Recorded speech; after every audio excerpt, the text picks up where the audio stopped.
Luton, to many people, a growing multicultural town with a rich history. To others, it's the peri-peri capital of the UK with an embarrassing crime rate and out-of-date shopping centre. 12 deaths from suicide were registered in Luton in 2021. Tonight, NowSpeak investigates Luton's mental health crisis and the response to what is a rising problem for this Bedfordshire town.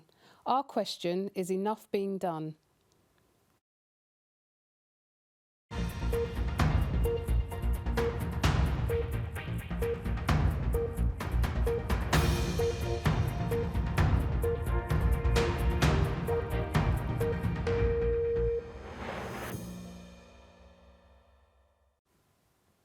Good evening.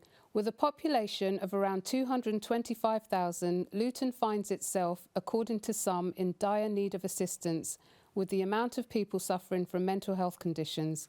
Tonight we'll speak to experts, professionals and mental health sufferers from the town to get an idea of what is happening to combat this growing problem. Luton has a progressive plan that extends to the year 2040. Is that soon enough? NowSpeak investigates. Joining me in the studio is Valma James, a radio presenter with Hospital Radio Bedford. She has 30 years of experience as a social and community development worker and is an award-winning author and international speaker. I'm also joined by Shelley Titmus, a mental health advocate trained in suicide intervention and mental health first aid.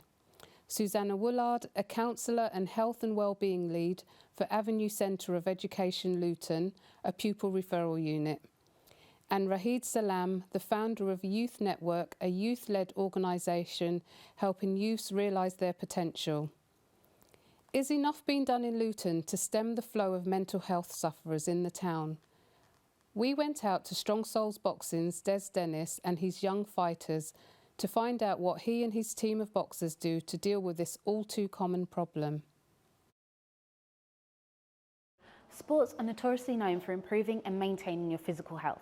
What's not spoken about is how much they can contribute to your mental health. According to Sports England, many GPs are now advising people to do physical activity as a way of combating depression. It's very effective, alone or with treatments, and it can actually prevent the onset of depression. I'm here today at Strong Soul Boxing, and I'm going to be speaking with Des, the founder, and he's going to tell us a lot more about that. So Des, tell me, what is it that your boxing club offers? What do you do here? Well, I started Strong Soul Boxing because of my son who passed away from cancer, and to help the mums and dads and people like myself and all the kids out there with problems and working their way through situations and stuff like that. We offer for the kids a lifeline. Any kids who are like in trouble or not in trouble, or fitness or health, or just them being sad. Do you think it's important for people that are dealing with mental health issues to get involved with something like Strong Soul Boxing? And what's your process of helping people here? Our process at Strong Soul is to get the person in to help them with their stability, their well-being and their inner strength. What do you find the age ranges that come into the boxing club here, and how many people do you have? Well, I've got people from 45, 50, 60-year-olds with problems. You know, they've had alcoholism, drug problems. And not only that, they just want to get fit. Yeah, it's never too late. No, and that also helps the mind as well. Okay. Just being fit. Well, you said you were going to show me some moves, so let's get to it. Now give me an uppercut, hook, right hand, 2. That's it. Give me 10 now. 1, 2, 3, 4, 7, 8, 9, 10. Right hand. How's that? Okay, that was definitely intense, but that was really good. So now we're going to go and speak to some of the boxers to see what they think about Strong Soul Boxing. What made you join Strong Soul Boxing? This guy, he was telling me about Coach Des and everything, how good he was, and just wanted to come test it out. Okay. And it's all true. Des is an amazing coach. I feel like it's impacted my mental health because before, when I started training here, I was overweight and I wasn't really mentally happy because every time I looked in the mirror, I wasn't happy with what I was seeing. Then once I started training here, obviously I started seeing results, and obviously my mental health improved in that. I was getting much more happier with my life. Des doesn't only help us with boxing side, he helps us with stuff outside of the ring as well. You know, training with Des, I feel like I've matured quite a lot. Do you think that there's actually enough being done in Luton to help the mental health crisis at the moment? Well, I wouldn't comment on anybody in Luton, but I know there are a lot of people who are getting into contact with us, and we need a lot more help to help these people get forward in their lives. We have no funding. This is all done from us, strictly, straight. When they come in, they come and see me. I don't charge any money. Yeah. It's just strictly from my heart, and we are looking for funding. We do need funding. We have no help from anybody out here to help with the mental health or the kids on the street or anything. This is strictly Strong Soul from the inside out. Obviously you want to get more people involved, and what would you say to people that are struggling with mental health? How would you advise them? What would you say? I would say come and contact us. Come and contact Strong Soul from the inside out. We've got our Instagram. There's plenty of other outlets about. You can look online, you can get in contact with other people, but Strong Soul, that's where I would head. So that was great. It was brilliant to come down to Strong Soul Boxing today. I learned a lot of great things, and I think that anybody who's struggling with mental health should definitely come down here and visit. That's some really good stuff that Des is doing for Strong Soul for our young sufferers of mental health. Suzanne, do you think these kind of organisations are being used enough? We currently do use some community organisations at ACE, but we definitely are always looking for new community projects to run within our PRUs at ACE. I would find that we often want them to be long-term projects because our young people like consistency, because that's often what they've lacked or what they've lost. So that's why we like them to be long-term projects. Yeah, I mean, you do need it to run on a little bit longer than what's we find normally short-term offered. intervention can sometimes be just not beneficial for the young people, and it's difficult for them to build rapport and relationships, and they do need consistency, and often they've elapsed, or there's been a lapse of that, and that's why they're with us at ACE. Yeah, thank you for that. Rahid, before watching that piece, had you heard of Strong Soul Boxing? Yeah, they're one of a number of providers that are around, and they do some great work. And yeah, I think physical activity linked to mental and emotional well-being has long been demonstrated as something that really works, and getting people really active physically as well as connecting in with their thoughts and emotional behaviours definitely does work. Okay, why do you think there's not enough of these places out there to help young people? I think there's a few things. Some of it is both structural and systemic. So actually the structures that are required for us to, really provide that full 360 support isn't necessarily there. And if the structures are not there, then there is no system to integrate something that can be given as a provision. Why that actually happens, I wouldn't want to fully say, because I just don't know. But I would hazard a guess that there's probably three key issues. One of those issues is funding. The second issue really is understanding what the key issues are on the ground, which is structural. And the third bit, which is systemic, is a joined up multidisciplinary approach, including families, speaking to young people themselves or those people who require a service, secondary interventionists, which could be a college or a school or somebody from the mental health service or the wellbeing service, and finally pulling that together with the community. And I think until all of those different parts can come together and provide that coherent, systemic knowledge and understanding, the structures won't be able to be embedded. And of course, finally, somebody's got to pay for it, because these things cannot be done in a town whereby we know that poverty is a key indicator for poor outcomes. Yeah, thank you. I mean, funding does seem to be a major issue with these projects.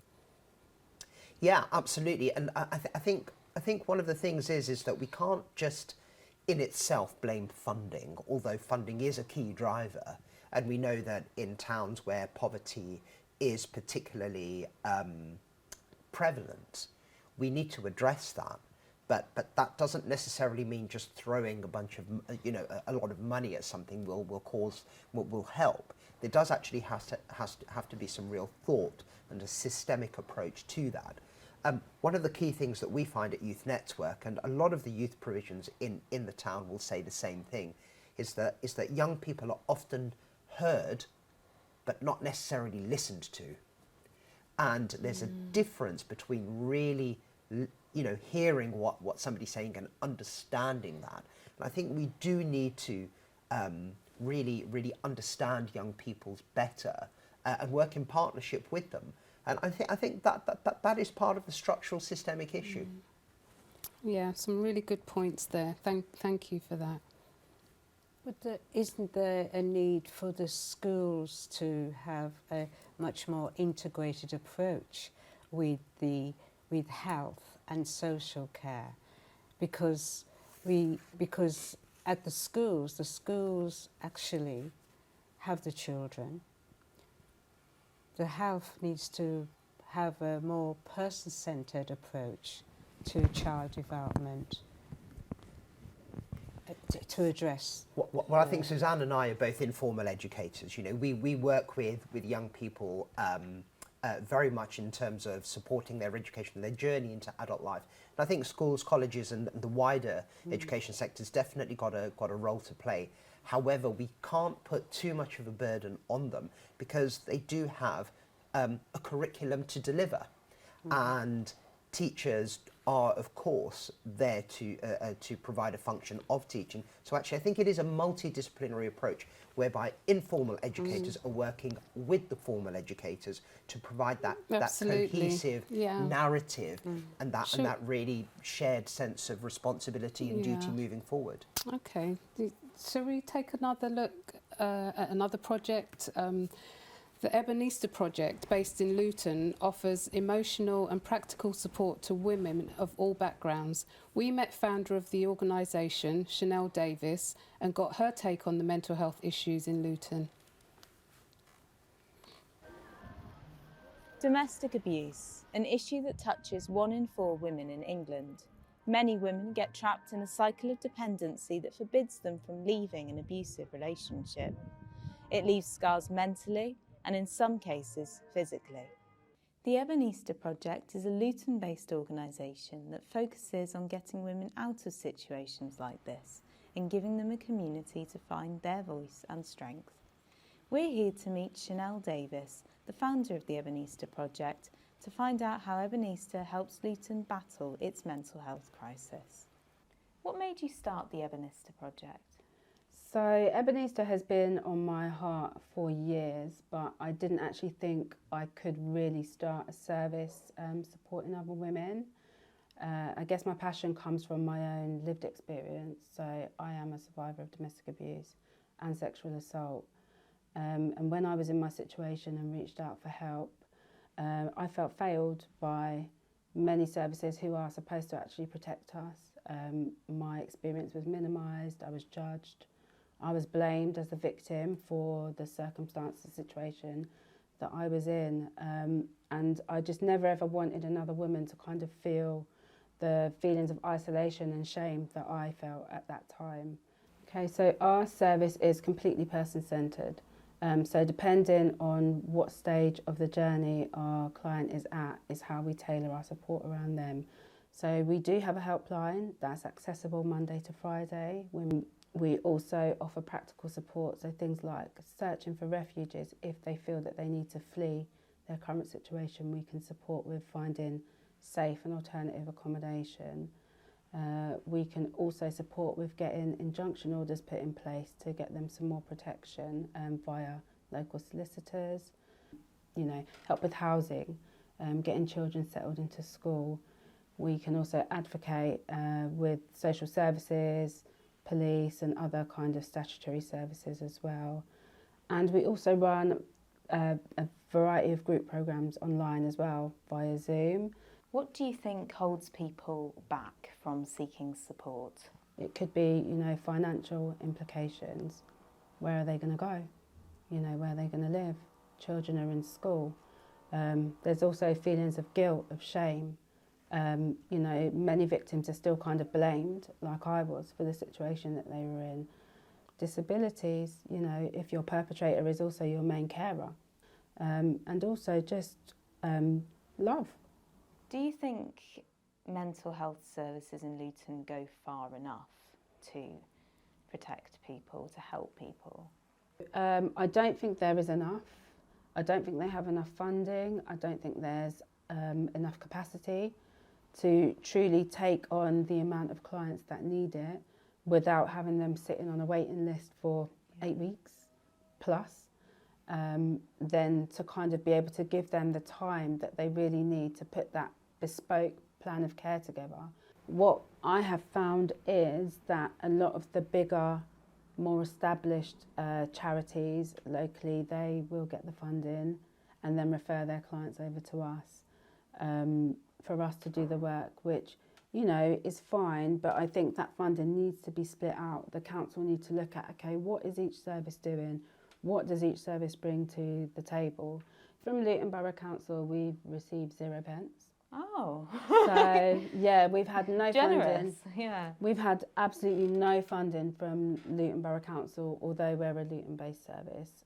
We've had no funding from the police, even though we obviously work very closely and receive referrals from the police on a daily basis. Saying that, we have received funding from various other sources. So, for instance, our very first funder was the National Lottery. So we wouldn't have been able to even, you know, set up without that. Places like BLCF, Unlimited, Common Call. We've even had funding from Bedford Borough Council. The other thing we've done is we have started branded merchandise. So we sell hoodies, we've got t-shirts, caps, bags, and then any income we generate from that kind of goes back into running the service and increasing our service delivery as well. I would like to say to any woman who is living with abuse that you have the right to live a life free from fear and free from abuse. No matter your situation, reach out. Okay, there are always options, regardless of what you're going through. There is always going to be options for you. You will be believed. Your voice matters. Wow, more great work from a community project that Ebenezer's doing. Well done to Chanel. So Valma, we've seen that there are places that deal with these issues. So where do you think we're going wrong? Well, I think we're going wrong in terms that within the black community, of course, in terms of domestic violence, it's something that is not spoken about. And I think we need to raise more awareness within the African Caribbean community about domestic violence. I think the council, in terms of addressing domestic violence from a mental health perspective, failed to recognise the impact it has on women as well as men who are subjected to domestic violence. And I think there's probably there's not a particular policy that seeks to address it in its real sense of how it impacts on the family, how it impacts on the children, and how it impacts on the wider community. And I think more work and more research needs to be done in light of that. And it's a shame to hear that Chanel isn't getting funding from Luton. Well, I mean, as Chanel said, it's big organisations that get the funding and small organisations don't. And particular ethnic minority communities tend not to get the funding because the big organisation recruit black staff and say that we're addressing it. Thank you. I mean, Shelley, do you think there's significant impact on the mental health of the people who have suffered from domestic or any sort of abuse in Luton? Definitely. It's one of those things that some men and women don't actually realise they're part of a domestic abuse situation They just believe that that's how life is. And it's not until someone sits down to them and says, actually, no, you're being coerced, because coercion is a part of domestic abuse. They could be just going to the doctors thinking that I'm depressed. Children are affected in this situation, and they could grow up thinking that that is a norm, and their own relationships further down the line are then suffering, whether that shows up in the school situation, whether that could be their first or second relationships when they grow up. It's something that one of many things that then does affect your mental health. And her particular, like Ebenezer, that because it's her own lived experience, these little things in like grassroots charities, if you like, are the things that sometimes do get overlooked for being funding, but they're doing the most work because they've got the most passion, because they are the ones that have been in that situation. They don't want anyone else to feel that same. You can hear her thing. passion because she's experienced it, but not everyone else has that kind of tenacity. I mean, where is the connection between the Luton 2040 plan and the improvement of the state of mental health issues in Luton? You know. Well, I think health and wellbeing is definitely one of the 5 key areas that have been identified in Luton 2040, and that's fantastic. But taking a community along with you is really important to do that, and it's great that we're having this conversation here. So I would really like to know, in terms of local residents and their knowledge and understanding of their own health and well-being and what the plan moving forward is, how those two things marry together. And I think that would be the key to long-term success, whilst also ensuring that the impact, the positive impact on people's daily lives actually occurs moving forward. I mean, some of the things that have been done in the community don't get recognised, don't get picked up, because the communication is not there. You've got different departments, even just of the Luton Borough Council, that have their own newsletter that could be to do with funding, could be to do with your physical health, your mental health, clubs that have been involved, different schemes like we've got going on for our children, different things that for your own well-being, all sorts of well-being. They're out there and they're not being seen and not being talked about. So I would be able to agree with that. From someone that works in a statutory school environment, I am aware that there are lots of community stuff out there, but there is no central hub for those information to actually understand and to tap into those. And what we're finding is lots of our young people are traumatised because, like you say, domestic abuse has been embedded in generations. It's not just within, you know, it's been generational, and culturally there are people that within the community that do want to embrace the help, but there are cultures within the community that don't want, that actually it's socially acceptable. There's a bit of work to be done. We can see there's still stuff to be done out there. I mean, there are resources.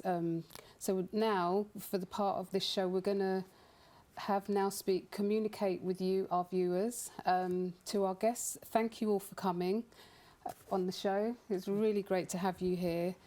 So anyone who is out there suffering with mental health conditions, we have a list of mental health hotlines and organisations that you can contact. If you're in crisis and need to talk right now, there are many helplines staffed by trained people ready to listen. They won't judge you and can help you make sense of what you're feeling. To talk about anything that is upsetting you, you can contact Samaritans 24 hours a day, 365 days a year. You can call on the following number or email joe@samaritans.org. If you're experiencing a mental health problem or supporting someone else, you can call Sane Line on the number on the screen. National Suicide Prevention Helpline UK offers a supportive listening service to anyone with thoughts of suicide. You can call on the National Suicide Prevention Helpline UK on this number.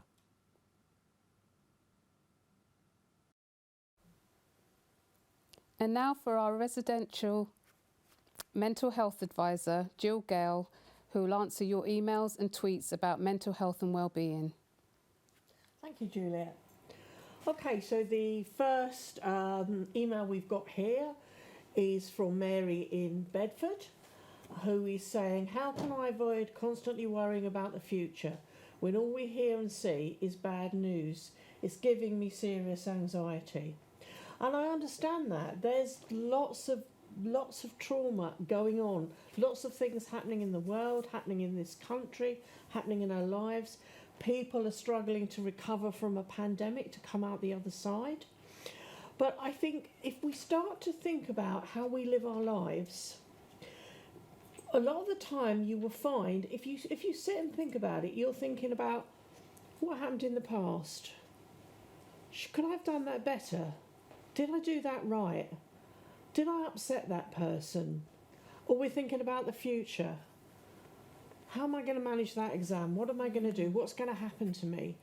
And I think the difficulty with that is that we never live in the present. We never enjoy the present. We never make the most of the present. People talk about things like mindfulness. Mindfulness isn't just about some journey where you go and you try and keep yourself in the present and go to some thing, you know, maybe a Buddhist retreat or something. Mindfulness is also about bringing yourself back to the present, about saying, yeah, I can't change the future. The future is what it is. I can't change that. What can I do now to help myself?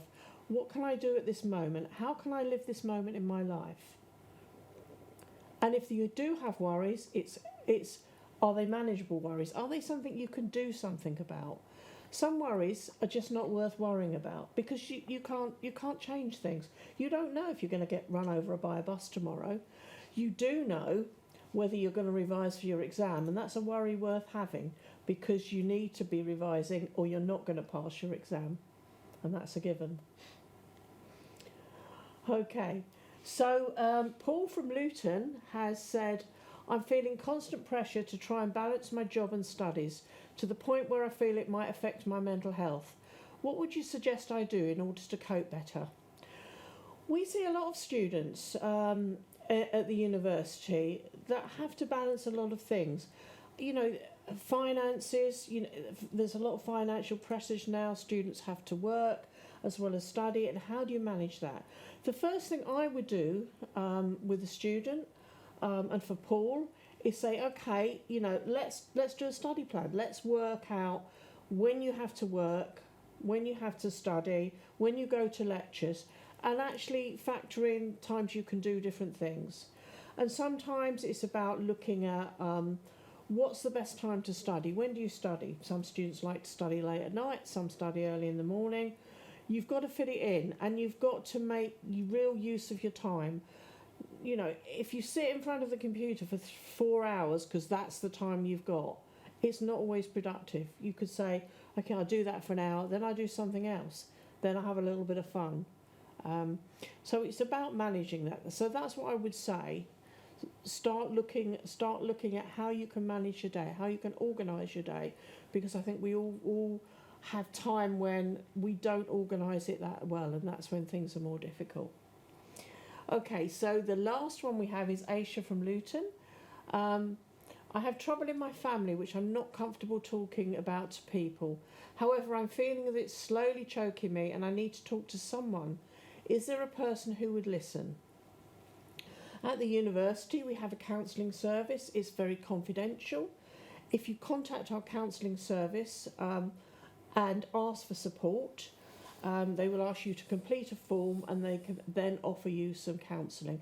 The only people at the university that know that you're accessing counselling would be our administrative team who takes that information and the counsellor that you see. Thank you, Jill. And that's the end of this episode of NowSpeak. Thank you to all our guests this evening. Thank you to our viewers. We may be covering ground of the subject of mental health within the town and nationwide, but for some, the conversation has just begun. Good night.